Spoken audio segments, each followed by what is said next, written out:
Hello mga kabarat kaleshus, ito yung ating mga murang gulay ngayon. Ayan ang gaganda ng mga repolyo. Oh. Ayan yung mga gulay na galing Baguio. Ayan, mura ngayon.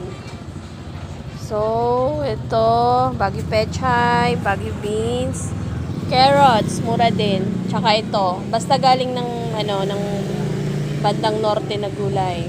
Mura ngayon. Itong bell pepper dating nasa magkano to puhunan? Sa 400, ganun. Ngayon, ang bentahan na lang namin ito na sa na lang, 200 ang kilo. So, ayan, mga mura yan. Tapos, ang mga kamahalan naman ngayon, ayan, talong. Ayan, sigarilyas, mahal din. Nasa katamtaman ng sitaw.